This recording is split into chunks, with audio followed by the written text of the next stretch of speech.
Hello friends, welcome to cinema explainer. ഇന്ന് നമ്മൾ നോക്കുന്നത് 2015 പുറത്തിറങ്ങിയ ഡം ലഗ കെ ഹൈസ എന്ന് പറയുന്ന ഒരു ബോളിവുഡ് മൂവിയാണ്. നായകനെ അവന്റെ വീട്ടുകാര് നിർബന്ധിച്ചിട്ട് കല്യാണം കഴിപ്പിക്കുന്നു. അത് നായകൻ ഒട്ടും ഇഷ്ടമല്ലാത്ത ഒരു പെണ്ണിനെ കൊണ്ട്. അങ്ങനെ ഇഷ്ടമല്ലാത്ത ഒരു കല്യാണം കഴിച്ചുകൊണ്ട് നായകൻ പിന്നീടുണ്ടാക്കുന്ന കുറേയധികം പ്രശ്നങ്ങളാണ് ഈ ഒരു മൂവിയിൽ പറയുന്നത്. അപ്പൊ ഈ മൂവിന്റെ കഥ മനസ്സിലാക്കണമെങ്കിൽ ഈ വീഡിയോ സ്കിപ്പാകാതെ കാണാൻ ശ്രമിക്കുക. നമുക്ക് നേരെ സ്റ്റോറിയിലേക്ക് പോവാം.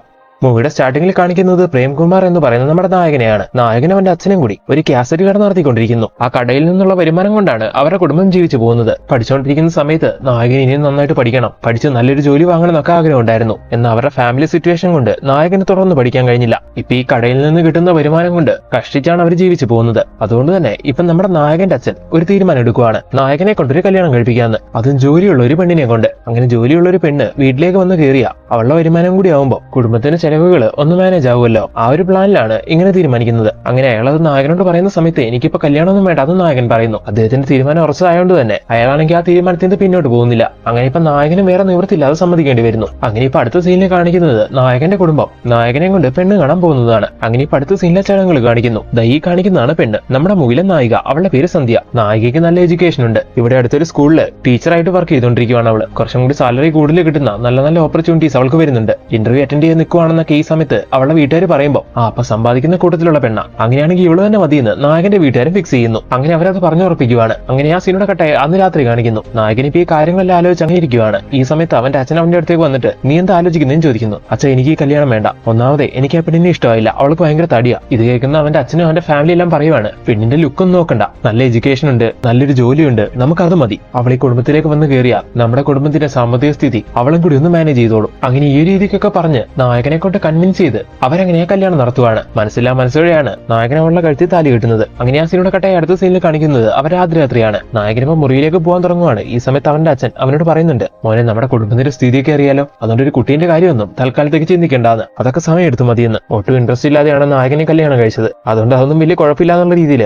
നായകൻ നേരെ ബെഡ്റൂമിലേക്ക് പോവുകയും ചെയ്യുന്നു. അങ്ങനെ ബെഡ്റൂമിൽ ചെന്ന് നമ്മുടെ നായകനാണെങ്കിൽ കുറച്ചു നേരം ബെഡിലിരിക്കുന്നു. എന്നിട്ട് നായകൻ ഒന്നും മിണ്ടാതെ അവൻ ആ ബെഡിന്റെ ഒരു അരികിലേക്ക് നീങ്ങി കിടക്കുന്നു. കുറച്ചു നേരം കൊണ്ട് നായകൻ ഉറങ്ങുകയും ചെയ്യുന്നു. ഇത് കാണുന്ന നായികയ്ക്കാണെങ്കിൽ എന്തോ പോലെ ആവുകയാണ്. അവളുടെ ഭർത്താവായ നായകൻ അവളോടൊന്നും മിണ്ടുപോലും ചെയ്തില്ലല്ലോ. അങ്ങനെ കുറച്ചേരം കഴിഞ്ഞ് അവളും ആ സൈഡിൽ കിടന്നുറങ്ങുന്നു. അങ്ങനെ ആ സീനോടെ കട്ടെ അടുത്ത ദിവസം രാവിലെ കാണിക്കുന്നു. ഇപ്പൊ നായകന്റെ വീട്ടിൽ നിന്ന് നായകനെ കോൾ ചെയ്തിരിക്കുവാണ്. അങ്ങനെ ഇപ്പൊ നായിക പോയിട്ട് കോൾ എടുക്കുന്നു. അവര് വീട്ടിലെ വിശേഷങ്ങളൊക്കെ ചോദിക്കുന്ന സമയത്ത് നായകനെ പറ്റി ചോദിക്കുമ്പോൾ ഇന്നലെ അദ്ദേഹം എന്നോടൊന്നും മിണ്ടി കൂടിയില്ല, എന്തോ പിണക്കമുള്ളതുപോലെ റൂമിൽ വന്ന ഉടനെ തന്നെ അദ്ദേഹം കിടന്നുറങ്ങി, ഇങ്ങനെ നായിക പറയുന്നു. ഇത് കേൾക്കുന്ന സമയത്ത് അവളുടെ വീട്ടുകാര് കാര്യം എന്തായിരിക്കും എന്ന് വിചാരിച്ച് ടെൻഷൻ ആവുന്നു. മോള് വിഷമിക്കേണ്ട, അതൊക്കെ ശരിയായിക്കോളൂന്നും പറഞ്ഞ് അവരാണെങ്കിൽ നായകനെ സമാധാനിപ്പിക്കുകയും ചെയ്യുന്നു. അങ്ങനെ അതെല്ലാം കഴിഞ്ഞ് നമ്മുടെ നായികയാണെങ്കിൽ ചായയെല്ലാം ഉണ്ടാക്കി നായകന്റെ ഫാമിലിയിലുള്ള ആൾക്കാർക്കെല്ലാം കൂടെ കൊടുക്കുവാണ്. നായകനെ ഇഷ്ടമായില്ലെങ്കിലും അവളെ അവന്റെ ഫാമിലിക്ക് മുഴുവൻ നല്ല ഇഷ്ടമായി. അത് കഴിഞ്ഞ് അവള് നായകന് ചായ കൊണ്ട് കൊടുക്കുന്നുണ്ടെങ്കിലും നായകൻ ചായ ഒന്നും വാങ്ങി കുടിക്കാതെ എങ്ങോട്ടോ തിരക്ക് പിടിച്ചു പോകുന്നു. ഈ സമയം നായികയാണെങ്കിൽ നായകന്റെ ചേച്ചിനോട് അദ്ദേഹം എങ്ങോട്ട് പോയതാന്ന് ചോദിക്കുന്നു. ഇവിടെ അടുത്തൊരു യൂത്ത് ക്ലബ് ഉണ്ട്, അവിടെ ചെറുപ്പക്കാരെല്ലാം ഒത്തുകൂടി പല പല ഗെയിംസും യോഗയും ജിമ്മും കാര്യങ്ങളൊക്കെ ആയിട്ട് അങ്ങനെ സമയം ചെലവഴിക്കാറുണ്ട്, അവൻ അങ്ങോട്ട് പോയതാണ്. ഇത് കേൾക്കുന്ന നായിക എന്റെ അച്ഛനെ യോഗ ചെയ്യും, പക്ഷെ എനിക്ക് അതിലൊന്നും ഇൻട്രസ്റ്റ് ഇല്ല ഇങ്ങനെ പറയുന്നു. അത് നിന്റെ കോലം കണ്ടാൽ തന്നെ അറിയാന്ന് ഈ സമയം നായകനെ കളിയാക്കുന്ന രീതിയിൽ നായകന്റെ ചേച്ചി പറയുന്നു. അങ്ങനെ ആ സീനോട് കട്ടെ അടുത്ത സീനിലെ യൂത്ത് ക്ലബിലേക്ക് പോയ നമ്മുടെ നായകനെ കാണിക്കുന്നു. നായകൻ കല്യാണത്തിന് അവിടെയുള്ള ഇവന്റെ ഫ്രണ്ട്സിനെ ഒന്നും വിളിച്ചില്ലായിരുന്നു. അങ്ങനെ ഇപ്പൊ ഈ കൂട്ടത്തിലുള്ള നായകന്റെ ഒരു ബെസ്റ്റ് ഫ്രണ്ട് അവനോട് ചോദിക്കുവാണ്, നീ എന്താ ഞങ്ങളെ കല്യാണത്തിന് വിളിക്കാത്തതെന്ന്. എടാ എനിക്ക് ഈ കല്യാണത്തിനോട് ഒട്ടും താല്പര്യമില്ലായിരുന്നു, മനസ്സിന് സന്തോഷമില്ലാതെ നടക്കുന്ന ഒരു കാര്യത്തില് ഫ്രണ്ട്സിനെ വിളിക്കാൻ എനിക്ക് മനസ്സ് വന്നില്ല. ഇങ്ങനെയാണ് നായകൻ അതിന് മറുപടി കൊടുക്കുന്നത്. അതെന്താ പെണ്ണ് അത്രയ്ക്ക് മോശമാണോ എന്ന് ഈ സമയം ഫ്രണ്ട് ചോദിക്കുന്നു. അതിന് നായകൻ മറുപടി ഒന്നും കൊടുക്കുന്നില്ല. നായകൻ ഈ ജിമ്മും കാര്യങ്ങളൊക്കെ ആയിട്ട് ഫിസിക്കലി ഫിറ്റ് ആയിട്ട് നടക്കുന്ന ഒരാളല്ലേ, അതുപോലെയുള്ള നായകന് കിട്ടിയത് ഗുണ്ടായിട്ടുള്ള ഒരു പെണ്ണാണെന്ന് ആരെങ്കിലും അറിഞ്ഞ പിന്നെ അത് മതിയായിരുന്നു നായകനെ അവര് കളിയാക്കാൻ. അതുകൊണ്ടൊക്കെയാണ് കല്യാണത്തിന് നായകൻ ആരെയും വിളിക്കാത്തത്. അങ്ങനെ ആ സീനോടെ കട്ടായി അന്ന് രാത്രി കാണിക്കുന്നു. കുറച്ച് ലേറ്റ് ആയിട്ടാണ് നായകൻ ഇന്ന് വീട്ടിലേക്ക് വരുന്നത്. അങ്ങനെ വീട്ടിലേക്ക് എത്തിയത് നമ്മുടെ നായകനാണെങ്കിൽ റൂമിൽ വന്ന് ഡ്രസ് എല്ലാം ചേഞ്ച് ചെയ്ത് ഭക്ഷണം കഴിച്ച് വീണ്ടും മുറിയിലേക്ക് വരുന്നു. ഈ സമയം കിടക്കാനായിട്ട് നമ്മുടെ നായിക റെഡിയായി അങ്ങോട്ട് വരുവാണ്. ഇന്നലെ നായകൻ അവളോടൊന്നും മിണ്ടി കൂടിയില്ലല്ലോ. ഇന്ന് നായകനെ സെറ്റ് ആക്കണം എന്നുള്ള രീതിയിൽ അവനെ സെഡ്യൂസ് ചെയ്യാൻ വേണ്ടി ഒരു നൈറ്റ് ഡ്രസ് ഒക്കെ ഇട്ട് നായകൻ നല്ല ഹോട്ട് ആയിട്ടാണ് അങ്ങോട്ട് വരുന്നത്. ശേഷം നായകൻ ഇറങ്ങാൻ കിടക്കുമ്പോൾ അവളും വന്ന് അടുത്ത് കിടക്കുന്നു. അതിനുശേഷം അവനെ ടച്ച് ചെയ്ത് അവനെ സെഡ്യൂസ് ചെയ്യുന്ന രീതിയിൽ നായിക പല കാര്യങ്ങളും ചെയ്യുവാണ്. അങ്ങനെ ഫൈനലി നായകന്റെ കൺട്രോൾ പോകുന്നു. അതെ, അങ്ങനെ അവൻ ഒരുമിക്കുന്നു. അടുത്ത ദിവസം നായകനാണെങ്കിൽ ആ യൂത്ത് ക്ലബിൽ പോയിട്ട് അവന്റെ ഫ്രണ്ടിനോട് ഈ കാര്യങ്ങളെല്ലാം പറയുവാണ്. എടാ ഇന്നലെ നീ പറഞ്ഞില്ലേ അവളെ നിനക്കൊട്ടും ഇഷ്ടമല്ലാന്ന്, എന്നിട്ട് ഇപ്പൊ നീ അവളുമായിട്ട് സെറ്റ് ആയില്ലേ എന്ന് ഫ്രണ്ട് ചോദിക്കുന്നു. എടാ എനിക്ക് അവളെ ഇപ്പോഴും ഇഷ്ടമല്ല, അത് പിന്നെ ഇന്നലത്തെ ആ ഒരു ഫീലിംഗ്സിൽ അങ്ങനെയൊക്കെ നടന്നുപോയി. ഇങ്ങനെയാണ് നായകൻ അതിന് മറുപടി കൊടുക്കുന്നത്. അങ്ങനെ ആ സമയം തന്നെ കല്യാണം കഴിഞ്ഞ ചെക്കനും പെണ്ണും പെണ്ണിന്റെ വീട്ടിൽ പോയി 2 ദിവസം നിൽക്കുന്ന ഒരു ഏർപ്പാടുണ്ടല്ലോ, അതിനായിട്ട് നായകനെ നിർബന്ധിച്ച് നായകന്റെ കൂടെ നായകന്റെ വീട്ടുകാര് അവളുടെ വീട്ടിലേക്ക് പറഞ്ഞു വിടുന്നു. ഒട്ടും ഇൻട്രസ്റ്റ് ഇല്ലാതെയാണ് നായകൻ പോകുന്നത്. അങ്ങനെ അവന്റെ കൂടെ ട്രാവൽ ചെയ്ത് അങ്ങോട്ട് പോകുമ്പോഴും തിരിച്ചു വരുമ്പോഴെല്ലാം നമ്മുടെ നായകൻ നല്ല ഹാപ്പി ആയിരുന്നു. എന്നാൽ നമ്മുടെ നായകനാണെങ്കിൽ ഒട്ടും ഇൻട്രസ്റ്റ് ഇല്ലാത്ത രീതിയിലാണ് അവളെ കൊണ്ടുപോകുന്നതും തിരിച്ചു കൊണ്ടുവരുന്നത്. അങ്ങനെ ആ സിനിമയുടെ കട്ടായി അടുത്ത ദിവസം രാത്രി കാണിക്കുന്നു. ഇന്നും നമ്മുടെ നായികയാണെങ്കിൽ അന്ന് നായകനുമായിട്ട് ക്ലോസ് ആയ രീതിയിൽ അവനെ സെഡ്യൂസ് ചെയ്യാനുള്ള പല കാര്യങ്ങളും ചെയ്യുവാണ്. നായകൻ ഓൾറെഡി പറഞ്ഞായിരുന്നല്ലോ അന്നത്തത് ആ ഒരു സാഹചര്യത്തിന് പുറത്ത് നടന്നു പോയതാണെന്ന്. ഇന്ന് നായകൻ നല്ല പ്രിപ്പയർഡ് ആയിരുന്നു. അതെ, അവൾ അതിനുവേണ്ടി ശ്രമിക്കുന്ന സമയത്ത് നായകൻ ഒഴിഞ്ഞു മാറുന്നു. ഈ കാര്യം നായികയ്ക്ക് മനസ്സിലാവുന്നു. അത് മനസ്സിലായതിനു ശേഷം അവളാണെങ്കിൽ പിന്നെ അതിന് നിൽക്കാതെ കിടന്നുറങ്ങുന്നു. അങ്ങനെ ആ സിനിമ കട്ടായി അടുത്ത ദിവസം രാവിലെ നായകന്റെ വീട്ടിലേക്ക് നായകന്റെ ഒരു ഫ്രണ്ട്, അവന്റെ പേര് നിർമ്മൽ എന്നാണ്, അവന്റെ കല്യാണം വിളിക്കാൻ വേണ്ടി വരുന്നു. അങ്ങനെ ഇപ്പൊ കുടുംബത്തിനെ മുഴുവൻ കല്യാണം വിളിച്ചിട്ട് അവൻ നായകനോട് പറയുവാണ്, നീ നിന്റെ കല്യാണം എന്നെ വിളിച്ചില്ലെങ്കിലും ഞാൻ എന്റെ കല്യാണം നിന്നെ വിളിക്കും. സോ നീ നിന്റെ വൈഫിനെയും കൂട്ടി നേരത്തെ തന്നെ എത്തിയേക്കണമെന്ന്. അതിന് നായകൻ വലിയ ഇൻട്രസ്റ്റ് ഒന്നും ഇല്ലാത്ത രീതിയിൽ ആ ശരി എന്നൊക്കെ പറയുന്നു. അറ്റ് ദ സെയിം ടൈം നായകനാണെങ്കിൽ നല്ല ടെൻഷൻ ആവുകയാണ്. കല്യാണം കഴിഞ്ഞ് ഇത്രയും ദിവസങ്ങളായിട്ടും നായകനാണെങ്കിൽ ഗുണ്ടായിട്ടുള്ള നമ്മുടെ നായികനെ ആരുടെയും മുമ്പിലേക്ക് കൊണ്ടുപോയിട്ടില്ലല്ലോ. എന്നാൽ ഇപ്പൊ ഇവന്റെ കല്യാണത്തിന് ഇവൻ വന്ന് ഇൻവൈറ്റ് ചെയ്തില്ലേ. സോ അതിന് പോകുന്ന സമയത്ത് ഇവളെ കൊണ്ടുപോയില്ലെങ്കിൽ ഇവൾ എന്ത് ചെയ്യുന്ന എല്ലാവരും ചോദിക്കും. കൊണ്ടുപോകാതെ പോയാൽ വീട്ടുകാർ വഴക്കും പറയും. സോ അവളെ കൊണ്ടുപോയേ തീരൂ. അത് മാത്രമല്ല ആ കല്യാണത്തിനാണെങ്കിൽ ഇവരുടെ കോമൺ ഫ്രണ്ട്സ് എല്ലാവരും വരില്ലേ. അപ്പൊ അവരെല്ലാവരും ഗുണ്ടായിട്ടുള്ള നമ്മുടെ നായകനെ കാണും. അത് നായകന് നല്ല നാണക്കേടാണ്. അതുകൊണ്ടാണ് നായകൻ ശരിക്കും ടെൻഷൻ ആവുന്നത്. അങ്ങനെ ആ സിനിമയുടെ കട്ടായി 2-3 ദിവസം കഴിഞ്ഞു പോകുന്നു. അങ്ങനെ നിർമ്മലിന്റെ കല്യാണ ദിവസം എത്തുവാണ്. അങ്ങനെ ഇപ്പൊ ആ കല്യാണ പാർട്ടിക്ക് പോകുന്ന സമയത്ത് വേറെ നിവൃത്തിയില്ലാതെ നായകനെ നായികനെയും കൊണ്ടുപോകേണ്ടി വരുന്നു. അങ്ങനെ ഗുണ്ടായ നായകനെ കാണുന്ന സമയത്ത് പലരും നായകനെ കളിയാകുന്നു. അങ്ങനെ അതെല്ലാം കഴിഞ്ഞ് നിർമ്മല് കെട്ടാൻ പോകുന്ന പെണ്ണിനെ നായകൻ കാണുന്ന സമയത്ത് നായകന് ശരിക്കും സങ്കടം തോന്നുവാണ്. നിർമ്മലിനൊക്കെ നല്ല സുന്ദരിയായ പെണ്ണിനെ കിട്ടി. കണ്ട ആരും ഒരു മോശം പറയാത്ത അത്രയും സുന്ദരിയായ പെണ്ണിനെ. എന്നാൽ നായകന് കിട്ടിയതോ ഗുണ്ടായിട്ടുള്ള ഒരു പെണ്ണിനെ. അങ്ങനെ ഇപ്പൊ മദ്യപിച്ച് നമ്മുടെ നായകനാണെങ്കിൽ ആ വിഷമമല്ല അവന്റെ ഫ്രണ്ട്സിനോട് പറഞ്ഞുകൊണ്ടിരിക്കുന്നു. ഈ സമയം നായകനെ കളിയാക്കാത്ത നായകനോട് നല്ല ക്ലോസ് ആയിട്ട് നിൽക്കുന്ന കുറച്ച് ഫ്രണ്ട്സ് ഉണ്ടായിരുന്നു. അവരാണെങ്കിൽ നായകനെ സമാധാനിപ്പിക്കുന്നു. എടാ നീ വിചാരിക്കുന്നതിലൊന്നുമല്ല, അവൾക്ക് കുറച്ച് തടി കൂടുതലാണെങ്കിൽ എന്താ, അവളൊരു നല്ല പെണ്ണല്ലേ. ശരീരത്തിന്റെ സൗന്ദര്യം നോക്കണ്ട, മനസ്സിന്റെ സൗന്ദര്യം നോക്ക്. പിന്നെ അത് മാത്രമല്ല അവൾക്ക് നല്ല എഡ്യൂക്കേഷനും ഇല്ലേ, അത് മതി എന്നൊക്കെ അവന്റെ ഫ്രണ്ട്സ് അവനോട് പറയുന്നു. ഇങ്ങനെ സമാധാനിപ്പിക്കാനൊക്കെ എല്ലാരെ കൊണ്ടും പറ്റും. ഞാൻ നിൽക്കുന്ന ഈ ഒരു സിറ്റുവേഷനിൽ നിങ്ങൾ നിന്നാലേ നിങ്ങൾക്ക് അതിന്റെ വിഷമം മനസ്സിലാവുള്ളൂ എന്നൊക്കെ നായകൻ ഈ സമയം വീണ്ടും പറയുന്നു. അങ്ങനെ നായകനെ കുറ്റപ്പെടുത്തി ഈ രീതിക്കെല്ലാം സംസാരിച്ചുകൊണ്ടിരിക്കുന്ന അതേ സമയം തന്നെ നമ്മുടെ നായിക അവിടേക്ക് വന്നിട്ട് ഇതെല്ലാം കേൾക്കുവാണ്. അങ്ങനെ നായകൻ തിരിഞ്ഞു നോക്കുന്ന സമയത്ത് നായിക ഇതെല്ലാം കേട്ടോണ്ട് നിൽക്കുന്നു. അപ്പൊ നായകനാണെങ്കിൽ പെട്ടെന്ന് എന്തോ പോലെയാവുന്നു. നായകൻ ഇങ്ങനെയെല്ലാം പറഞ്ഞത് കേട്ടോണ്ട് തന്നെ ആ ദേഷ്യത്തിന്റെ പുറത്ത് നായികയാണെങ്കിൽ നായകന്റെ അടുത്തേക്ക് വന്ന് അവന്റെ മുഖം നോക്കി നല്ലൊരു അടി കൊടുക്കുന്നു. അപ്പൊ നായകനും ദേഷ്യം വരുവാണ്. നായകനും തിരിച്ചൊന്നു കൊടുക്കുന്നു. അങ്ങനെ അവര് തമ്മിൽ അവിടെ വെച്ച് വഴക്കാവുന്നു. അങ്ങനെ ആ പ്രശ്നം കുറച്ച് ഗുരുതരമായി മാറുന്നതുകൊണ്ട് തന്നെ അടുത്ത ദിവസം നമ്മുടെ നായിക വീട്ടിൽ നിന്ന് പിണങ്ങി പോകാൻ തുടങ്ങുവാണ്. അങ്ങനെ അവള് ലഗേജ് എല്ലാം പാക്ക് ചെയ്ത് ഇറങ്ങാൻ തുടങ്ങുന്ന സമയത്ത് വീട്ടുകാരാണെങ്കിൽ അവളെ തടയുന്നു. മോളെ പോവല്ലേ എന്നൊക്കെ പറയുവാണ്. എന്നാൽ എന്നെ ഇങ്ങനെ മോശമായിട്ട് സംസാരിക്കുന്ന ഇങ്ങനെ ഒരാളുടെ കൂടെ എനിക്ക് ജീവിക്കാൻ കഴിയില്ല, അതുകൊണ്ട് ഞാൻ ഇറങ്ങുവാണെന്നും പറഞ്ഞ് നായികയാണെങ്കിൽ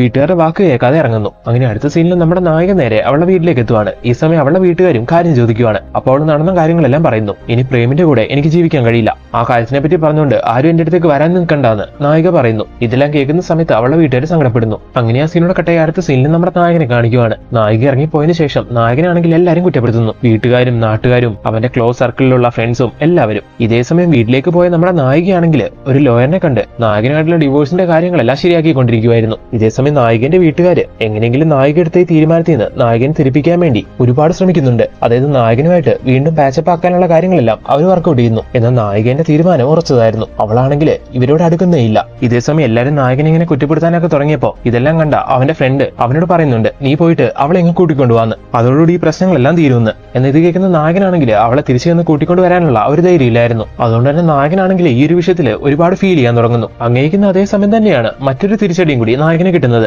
ആ ഒരു സമയം എന്ന് പറഞ്ഞാൽ കാസറ്റിന്റെ യുഗം കഴിഞ്ഞ് എല്ലാരും CD-യിലേക്ക് കൺവേർട്ട് ആയിക്കൊണ്ടിരിക്കുന്ന ആ ഒരു സമയമായിരുന്നു. ഇപ്പൊ നായകന്റെ കാസറ്റ് കടയുള്ള ആ ഒരു സ്ഥലത്തിന്റെ തൊട്ടപ്പുറത്തായിട്ട് നായകന്റെ ഫ്രണ്ട്, അതായത് ആ നിർമ്മൽ എന്ന് പറയുന്ന ആ ഫ്രണ്ടില്ലേ, അവനൊരു CD കട തുടങ്ങുന്നു. പുതിയ ട്രെൻഡ് ആരെങ്കിലും കൊണ്ടുവന്ന ആ ട്രെൻഡിന് പുറകെ പോകും. അങ്ങനെ പോയാൽ പിന്നെ നായകനൊക്കെ ഒരു കച്ചവടം ഇല്ലാതാവും. ഓൾറെഡി നിർമ്മൽ എന്ന് പറയുന്ന ആ ഫ്രണ്ടിന്റെ കല്യാണം കാരണം നായകന്റെ കുടുംബം തകർന്നു. ഇപ്പൊ ആകെ ഉണ്ടായിരുന്ന ഒരു സാമ്പത്തിക മാർഗവും മുട്ടുന്ന അവസ്ഥയിലാണ്. അങ്ങനെ ഈ ഒരു കാരണം കൊണ്ട് തന്നെ അവരുടെ കട കുറച്ച് അപ്പുറത്തേക്ക് എങ്ങനെ ഒന്ന് മാറ്റുമെന്ന് സംസാരിക്കാമെന്ന് വിചാരിച്ച് നായകനും ഫാമിലിയും അവിടേക്ക് ചെല്ലുന്നു. അങ്ങനെ നിർമ്മലിനോട് സംസാരിക്കുവാണ്. ഇത് കേൾക്കുന്ന സമയത്ത് നിർമ്മലാണെങ്കിൽ അതിന് സമ്മതിക്കുന്നില്ല. അങ്ങനെ നായകനും അവന്റെ അച്ഛനൊക്കെ ഒരുപാട് സംസാരിച്ചു കഴിയുമ്പോൾ നിർമ്മൽ പറയുകയാണ്, അങ്ങനെയാണെങ്കിൽ ഒരു കാര്യം ചെയ്യാം, അടുത്ത മാസം ഒരു കോമ്പറ്റീഷൻ നടക്കുന്നുണ്ട്, ഭാര്യയും ഭർത്താവും കൂടി ഒരുമിച്ച് പങ്കെടുക്കേണ്ട കുറെ മത്സരങ്ങളാണ് അതിലുള്ളത്. ഞാനും എന്റെ ഭാര്യ അതിൽ പങ്കെടുക്കുന്നുണ്ട്, നീ നിന്റെ ഭാര്യയും കൂടി അതിൽ വാ, എന്നിട്ട് അതിൽ നീ ജയിച്ചാ നിന്റെ സ്ഥലത്ത് നിന്ന് ഞാൻ മാറിപ്പോക്കോളാം. ഇനി അഥവാ ഞാനാണ് ജയിക്കുന്നതെങ്കിൽ പിന്നെ നീ ഈ കാര്യം പറഞ്ഞോണ്ട് എന്റെ അടുത്തേക്ക് വന്നേക്കില്ല. ഇത് കേൾക്കുന്ന സമയത്ത് വേറെ നിവൃത്തിയൊന്നും ഇല്ലാത്തതുകൊണ്ട് നായകൻ അതിന് ഓക്കെ പറയുന്നു. അങ്ങനെ ഇപ്പൊ നായകൻ അവിടെ നിന്ന് തിരിച്ചു പോവാണ്. വീട്ടിലെത്തുന്ന സമയത്താണ് നായകൻ മറ്റൊരു കാര്യം അറിയുന്നത് ഓൾറെഡി നായിക ഡിവോഴ്സിന്റെ കാര്യങ്ങളെല്ലാം മൂവ് ചെയ്ത് നായകന്റെ വീട്ടിലേക്ക് നോട്ടീസ് അയച്ചിരിക്കുകയാണ്. നിർമ്മലി പറഞ്ഞ പോലെ കടയുടെ കാര്യങ്ങൾക്ക് വേണ്ടി നായികയായിട്ട് പാച്ചപ്പ് ആവാം, അവളുമായിട്ട് ആ കോമ്പറ്റീഷനിൽ പങ്കെടുക്കാന്നൊക്കെ നായകൻ ഇത്ര നേരം വിചാരിച്ചുകൊണ്ടിരിക്കുവായിരുന്നു. എന്നാൽ ഈ നോട്ടീസ് വന്നതോടെ ആ ഒരു പ്രതീക്ഷയും തകർന്നുപോയി. അങ്ങനെ ഇപ്പൊ എന്ത് ചെയ്യണമെന്ന് അറിയാതെ നായകനാണെങ്കിൽ ശരിക്കും പറഞ്ഞ ഒരു ക്വസ്റ്റ്യൻ മാർക്കിൽ അങ്ങനെ നിൽക്കുവാണ്. അങ്ങനെ ഇരിക്കുന്ന സമയത്ത് നായിക ഡിവോഴ്സ് നോട്ടീസ് അയച്ചായിരുന്നല്ലോ, അതിനെ കോടതിയിൽ ഹാജരാവണ്ട ആ ദിവസം എത്തുവാണ്. അങ്ങനെ ഇപ്പൊ നായകന്റെ ഫാമിലിയും അങ്ങോട്ട് പോകുന്നു. അങ്ങനെ ഇപ്പൊ ജഡ്ജി കാര്യങ്ങൾ ചോദിക്കുന്ന സമയത്ത് നായിക പറയുന്നു, എന്റെ ഭർത്താവ് ഒരുപാട് ബോഡി ഷെയിം ചെയ്തു, ഞാൻ കുറച്ച് തടിച്ചിരിക്കുന്നതുകൊണ്ട് എന്റെ ഭർത്താവിന് എന്നെ അക്സെപ്റ്റ് ചെയ്യാൻ കഴിയുന്നില്ല, എന്റെ കൂടെ ജീവിക്കാൻ അദ്ദേഹത്തിന് ഇഷ്ടമല്ല, അതുകൊണ്ട് ഞാനായിട്ട് തന്നെ ഒഴിഞ്ഞു പോവാന്ന് തീരുമാനിച്ചു. അങ്ങനെ നായിക ഈ കാര്യങ്ങളെല്ലാം പറയുന്ന സമയത്തും നായകനാണെങ്കിൽ ഒന്നും തിരിച്ചു പറയുന്നില്ല, എല്ലാം ഇങ്ങനെ കേട്ടോണ്ടിരിക്കുകയാണ്. ഈ സമയം കോടതി പറയുന്നു, അറ്റ്ലീസ്റ്റ് കല്യാണം കഴിഞ്ഞ് 6 മാസമെങ്കിലും ഭാര്യയും ഭർത്താവും ഒരുമിച്ച് ജീവിക്കണം, അതിനുശേഷം ഡിവോഴ്സിന്റെ കാര്യങ്ങൾ മൂവ് ചെയ്യാൻ കഴിയുള്ളൂ. സോ ആ ഒരു സമയം വരെ നിങ്ങളൊന്ന് വെയിറ്റ് ചെയ്യുക, അതിനുശേഷം നിങ്ങൾ ഡിവോഴ്സ് ആണ് ആഗ്രഹിക്കുന്നെങ്കിൽ അത് തരാമെന്ന്. അങ്ങനെ ഇപ്പൊ 6 മാസമാവുന്നോളം വരെ വെയിറ്റ് ചെയ്യാന്നുള്ള രീതിയിൽ അങ്ങനെ അവർ അവിടെ നിന്ന് ഇറങ്ങുന്നു. കോടതി പറഞ്ഞോലെ 6 മാസം വരെ ഇവരൊരുമിച്ച് താമസിക്കണമല്ലോ, അതുകൊണ്ട് തന്നെ നമ്മുടെ നായികയ്ക്ക് വീണ്ടും നായകന്റെ വീട്ടിലേക്ക് വരേണ്ടി വരുന്നു. അങ്ങനെ തിരിച്ച് നായകന്റെ വീട്ടിലേക്ക് എത്തിയെങ്കിലും നായിക അവനെ ഭർത്താവായിട്ടൊന്നും കാണുന്നില്ല.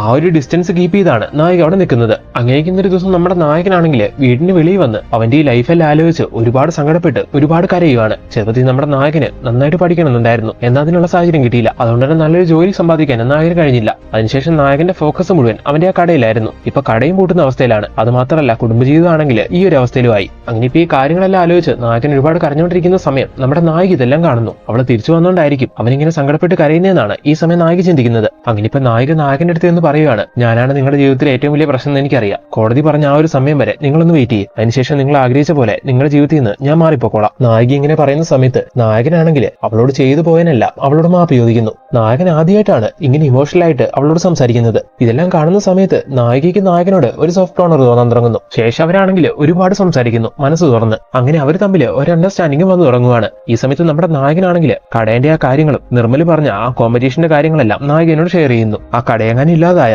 ഇവരുടെ കുടുംബം തന്നെ തകർന്നു പോകുന്നു നായികയ്ക്ക് അറിയാം. അതുകൊണ്ട് തന്നെ ആ കോമ്പറ്റീഷനിൽ നായകന്റെ കൂടെ നിൽക്കണം, നായകന് വേണ്ട ഹെൽപ്പുകൾ ചെയ്തു കൊടുക്കണമെന്ന് നായിക തീരുമാനിക്കുന്നു. അതുപോലെ നായകനോടുള്ള ഡിവോഴ്സ് കഴിഞ്ഞാൽ നായികയ്ക്ക് ജീവിക്കാൻ കുറച്ചും കൂടി നല്ലൊരു ജോലി വേണ്ടേ. അതുകൊണ്ട് തന്നെ നമ്മുടെ നായികയാണെങ്കിൽ സിറ്റിയിലുള്ള ഒരു സ്കൂളിൽ ടീച്ചറായിട്ട് ഒരു ഇന്റർവ്യൂ അറ്റൻഡ് ചെയ്യാൻ പോകുന്നു. ഈ സമയം അവളെ ഒറ്റയ്ക്ക് വിടാതെ നായകനും കൂടെ പോകുന്നുണ്ട്. അങ്ങനെ ആ ഇന്റർവ്യൂവിൽ നായിക പാസ്സാവുന്നു. പക്ഷെ സിറ്റിയിലെ സ്കൂളിലല്ലേ ജോലി കിട്ടിയത്, അപ്പൊ അവിടെ ജോലി ചെയ്യണമെങ്കിൽ സിറ്റിയിലേക്ക് മാറേണ്ടി വരും. അങ്ങനെ അവൾ ആ കാര്യങ്ങളെല്ലാം പറയുന്ന സമയത്ത് അവള് വിട്ടു പോവാണല്ലോ എന്ന് ആലോചിക്കുമ്പോൾ നായകന് നല്ല സങ്കടം തോന്നുന്നു. ഇത്തരം നാളും അവളൊന്ന് പോയാൽ മതി എന്നായിരുന്നു നായകന്റെ മനസ്സിൽ. എന്നാൽ ഇപ്പൊ അവളുമായിട്ട് അടുക്കാൻ തുടങ്ങിയതിനു ശേഷം നായകനാണെങ്കിൽ അവളെ പിരിയാൻ പറ്റാത്ത ഒരു അവസ്ഥയിലേക്കാണ് വന്നുകൊണ്ടിരിക്കുന്നത്. എന്നാൽ തന്റെ മനസ്സിലുള്ള ഈ ഫീലിംഗ്സ് ഒന്നും നായകൻ ഇപ്പോഴും അവളോട് തുറന്നു പറയുന്നില്ല. അങ്ങനെ ദിവസങ്ങൾ കഴിഞ്ഞു പോകുന്നു. അങ്ങനെ ഇരിക്കുന്ന സമയത്ത് നിർമ്മല് പറഞ്ഞ ആ കോമ്പറ്റീഷന്റെ ദിവസം എത്തുവാണ്. അങ്ങനെ ഇപ്പൊ അതിൽ പങ്കെടുക്കാൻ വേണ്ടി നായകനും നായിക അവിടേക്ക് എത്തുന്നു. ആ കോമ്പറ്റീഷനൊക്കെ കാണാൻ വേണ്ടി നായകന്റെ ഫാമിലി അങ്ങോട്ട് ചെല്ലുന്നുണ്ട്. അതിൽ ഒരുപാട് കപ്പിൾസ് പങ്കെടുക്കുന്നുണ്ടായിരുന്നു. അങ്ങനെ ഇപ്പൊ ആ കോമ്പറ്റീഷൻ സ്റ്റാർട്ട് ചെയ്യുന്നു. തുടങ്ങുന്ന സമയത്ത് ബാക്കി എല്ലാവരും ഫാസ്റ്റ് ആയിട്ട് ഗെയിം എല്ലാം കളിച്ചു തുടങ്ങുന്നു. അത്യാവശ്യം കുഴപ്പമില്ലാതെ തന്നെ നായകനും നായികയും ചെയ്യുന്നുണ്ട്. എന്നാൽ ഗെയിമിന് അവസാന ഭാഗത്ത് ഭാര്യനെ പുറത്ത് ചുമന്ന് ഭർത്താക്കന്മാര് കുറെ ദൂരം പോകണം, അതും ഭയങ്കര അഡ്വഞ്ചറസ് ആയിട്ടുള്ള സ്ഥലത്ത് കൂടി.